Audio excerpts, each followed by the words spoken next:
Hey guys, what's up? We're back with another early screening, and this time, I won something. We went to go see American Pastoral, the new movie directed and starring Ewan McGregor. And I think it's Ewan McGregor. Ewan? So Obi-Wan directed a movie, and he cast Jennifer Connelly as his wife and Dakota Fanning as his daughter.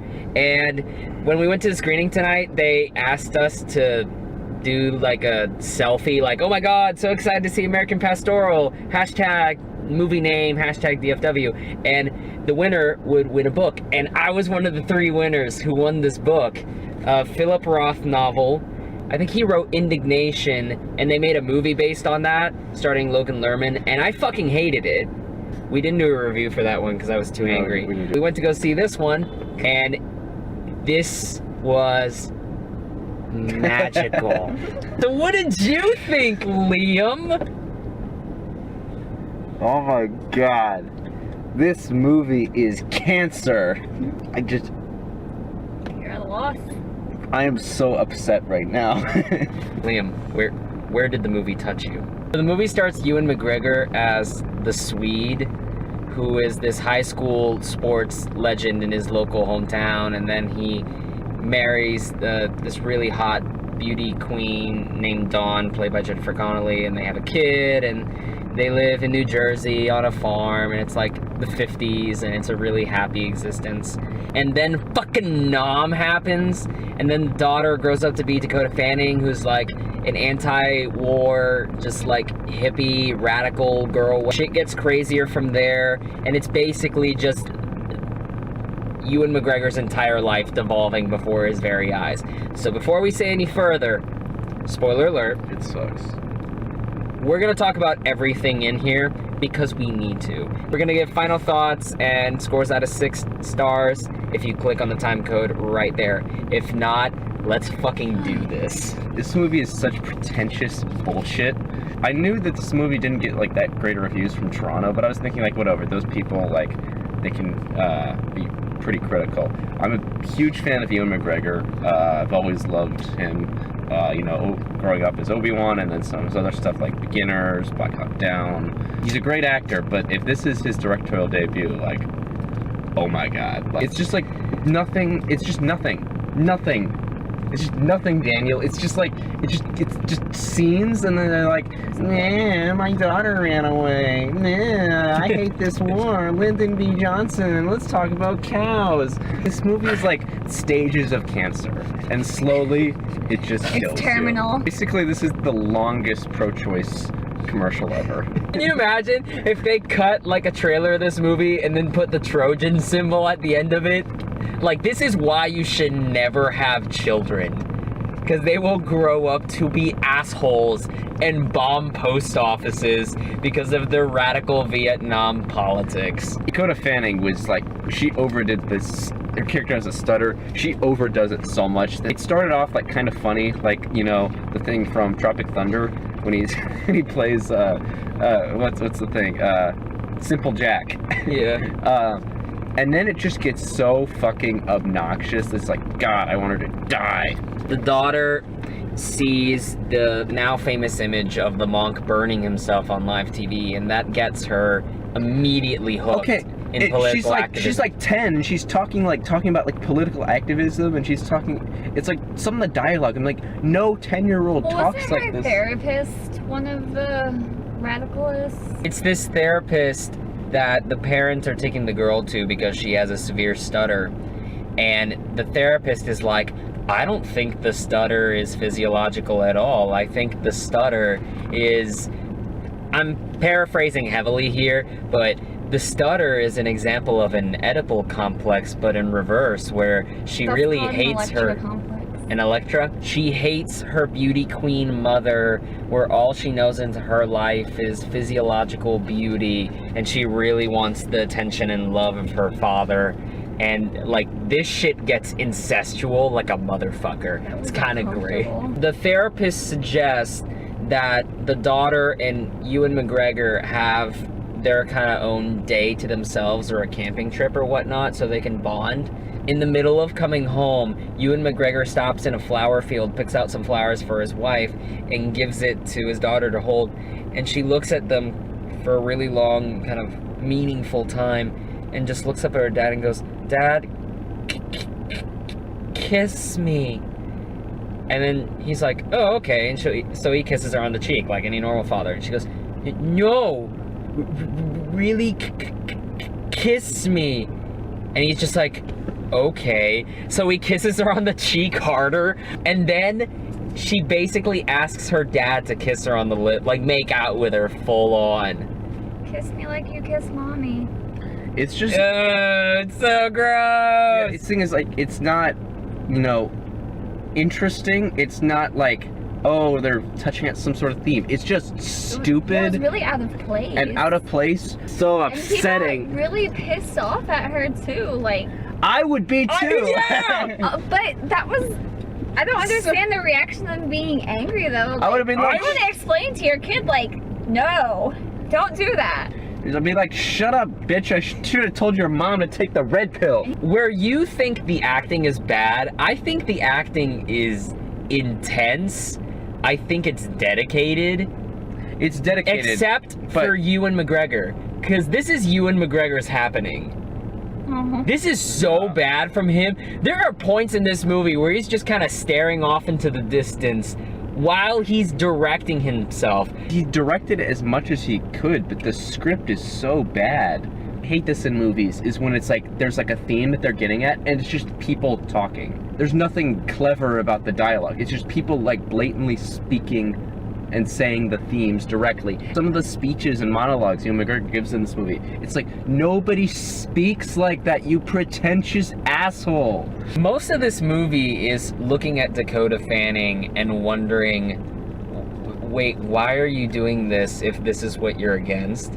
She's claiming that in Vietnam, the United States is dropping bombs and burning children alive, and yet she puts a pipe bomb full of dynamite in her hometown post office. Maybe it was like USPS, that's a federal building. Maybe it was symbolic. Then you, of course, But have to it's see that fun. he's fucking putting up the American Yeah. flag and she blows it up. Like, oh, we're so fucking clever. Good. Are you And okay, man? and you know what else pissed me off? You know what this does that every Vietnam movie does? They played for what it's worth. It's like, no. And if this movie is playing Fortunate Son, I am leaving. After she blows up the post office, Dakota Fanning goes missing for years at a time, and randomly they show it really awkwardly. Like, it's like the next scene, Ewan McGregor's like, says something about like, where's my daughter? And he's like, well, we haven't seen her for a year. Like, Oh, okay. I guess Ewan McGregor didn't want to put 1 year later, so he just had to put like, let's put in some fucking expository dialogue. Like, Well, they fucking, did like random black and white flashbacks to the Vietnam War, so Yeah. it would have fit yeah. with how cheesy and stupid it was. Ewan McGregor has absolutely no leads. He can't figure out where she is until this girl comes into the factory that he owns. They make leather gloves under this disguise that she's an intern and working on her thesis in About business in the glove industry. Fuck it. They end the scene with her looking him straight in the eyes, the camera straight in the eye, and saying she wants her Audrey Hepburn book back. Something very specific that only Ewan McGregor would know is related to his daughter. Mhm. And so this girl is constantly leading him on. They had like an encounter on, I think, like in the parking, In the rooftop of a parking garage. yeah, and the conversation that they had there was actually pretty good. The way that he was just like describing like how far these radicals are going, and the fact that they're kind of Kind of made no sense. it makes no sense. It actually sort of addressed like the frustrations that you could empathize with Ewan McGregor's character, because you can understand the frustration he has with these people. She leaves a note with her leather glove that he made for her when he thought she was an intern, with a note telling like, this is the hotel, meet me at this time in this room, in their barn. He goes to this hotel to see her, and she starts trying to seduce him like crazy. She's asking like, so why does any middle-aged capitalist go to a hotel room to see a hot piece of ass? I'm 22. I do everything. She like opens her legs and she's not wearing panties. You can't see the bits and whatnot because, you know, it's a tastefully directed scene. But then there's this amazing part where she like starts fingering herself and starts like motioning her pussy juices over to Ewan McGregor's mouth, and then she's like, taste it and you'll know your daughter. It's not sexy. It's not. It's creepy. It's just. It's so funny. It's just uncomfortable. It's just like awkward to watch. Oh, and of course you have Jennifer Connelly having a fucking breakdown. Although it was obviously overplayed and melodramatic, I feel like they did kind of process her stages of grief pretty well. Oh, where she's first There was like sad denial and then sad, and then she kind of had a psychotic break there.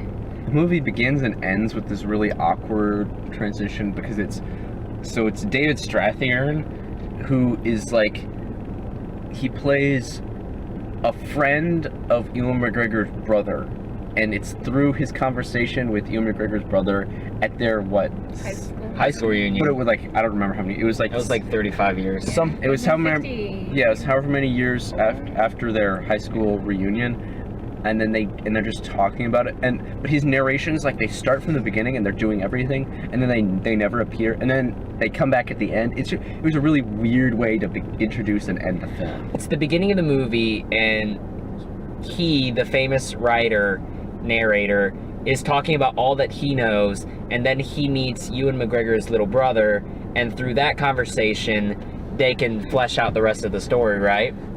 And so we don't see them until the very end of the movie, so the entire story has been told. But whenever they cut back, this is the funny part. The famous writer is walking out of the high school by himself, and then the little brother is just hanging out outside. So did he tell them the entire story, leave, and then the writer just sat there thinking and reminiscing about it to himself before he finally decided to walk out?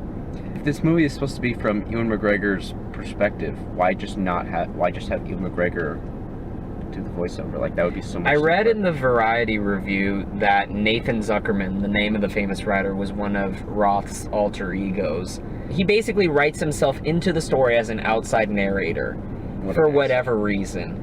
I couldn't tell you. He's a pretentious asshole.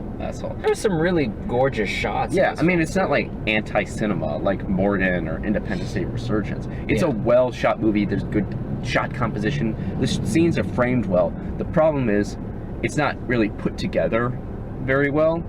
And on top of that, the scenes, while they're shot well, the dialogue is so fucking awful that, in turn, the performances are awful, so there's nothing to connect you to it. So, like, I'm not saying Ewan McGregor should never direct another movie. I would give him another chance, something else. Maybe something he's more comfortable with. But, yeah, buddy, you're gonna have to step it up. I think Dakota Fanning is actually really good. I didn't think she was very good. And good in the sense that if you give her this character, you forget that she's Dakota Fanning. And then the movie ends.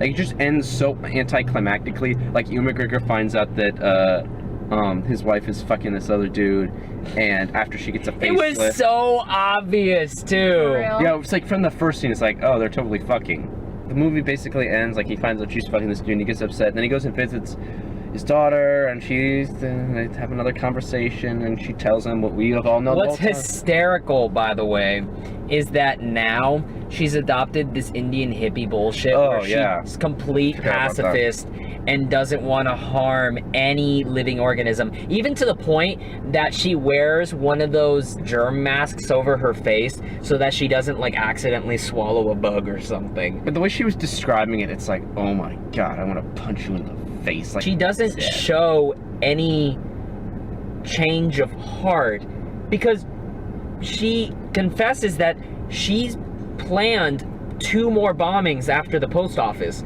She killed 4 people in a violent explosion And then And she treats it with the same emotion as she treats her talking about this Indian shit. Yeah, she just randomly decides to be a Vulcan. Yeah, they It's didn't really stupid. show any progression in her character at all. And if the whole point of the movie is to showcase how radical thinking will lead you to the same kind of messed up fascism you deal with, kudos, bravo, but there are more subtle ways to do that. There are ways that make sense. And you can make a compelling story. Yeah, so if you click the All right. fucking time code. All right, Liam Hemsworth. We're gonna go into our final thoughts on the movie and give our scores out of 6 stars. So let's start with Brittany. Don't start with me, start with you. Let's start with Daniel. This movie was fun as shit for all the wrong reasons. It's a melodrama. There are germs of good ideas, but all handled poorly. I think the performances are dedicated, and I do respect the amount of effort each actor put into their performance. If you drink a lot of whiskey and want to piss off your art house friends, Ooh, that's fun. watch this movie and have a great time. 0.5 out of 6 stars. Are you serious? 0.5? To go into my lower ratings, like if I said a 1 star, I don't hate this movie. I don't really even dislike it. I had a great time, but I cannot reconcile the bullshit that's in this movie. So we go round the circle and land at a 0.5. I don't even know what to say. That movie made absolutely no sense. It made me uncomfortable. Although I do love Dakota Fanning. Boo. Oh, she was good in this. No, she wasn't. I thought she was pretty good in it for what she was Awful. given. She should be But they arrested. didn't explain her character at all, and that really pissed me off. She should be deported. To where? Yeah, it just didn't make sense. So, 2. How do I even begin to describe this? I think the best way that I could describe this is if you took Apocalypse Now That's a great movie. thematically, and if it was directed by Tommy Wiseau. I'm shocked that I'm giving this a higher score than you, but I'm with Brittany. I'm gonna give this a 2 out of 6 because it's not into the. You didn't hate this? It's not something like Transformers or Independence Day that makes me just depressed about the future of cinema. I could understand that Ewan McGregor was earnestly trying to make a good movie. It was here. entertaining, to say the least, the very least. I wasn't entertained, but Oh. HK total of 1.5. That's one of the lowest HK verdicts I think we've ever had. Ewan McGregor, just do an Obi-Wan movie. I want him to do a movie between episode 3 and 4 where he fights Darth Maul again and can interact with Liam Neeson's ghost. He's in the middle of a Tatooine desert and he's fighting sand people. It's like Mad Max. Yeah. Oh, that'd be cool. And get somebody like Kenneth Branagh or Jon Favreau to direct it. That'd be fun. Yeah, I'm kind of down for that, just actually. do that, please. A Jon Favreau Mad Max style Obi-Wan spinoff. I'm down. Yeah, and Alicia Vikander would be on it. If y'all liked our video, our insane video, click on the like button down below. And if you want to be the first to find out when new content's up, click the subscribe button as well. If you saw this movie, let us know what you thought in the comments below. We've got Facebook, Twitter, and Instagram pages. You can follow, like, and tweet us there. We've got Liam's blog, liammgahan@wordpress.com. We're going to try to be back with... On Thursday, these two motherfuckers got into another press screening. We're gonna go see Manchester by the Sea. It was a Sundance movie starring Casey Affleck that's getting rave reviews. Oscar talk, Yeah, all Oscar over talk. the board. Yeah, we're excited to go see that. Yeah. And then this weekend, we're gonna be reaching, because we're gonna never go back. Jack Reacher, never go back. We're never going back to the theater to watch American Pastoral. That is true. I'm forcing them to go watch Keeping Up with the Joneses. Right now is just the influx of big festival movies. This is Oscar season, so whatever we can get our hands on and edit and put out, we'll totally do. Right. But until then, y'all have a wonderful night. Take care, and don't bomb post offices. If life makes you wish you were dead, just put on a good movie and promptly put a bullet in your head.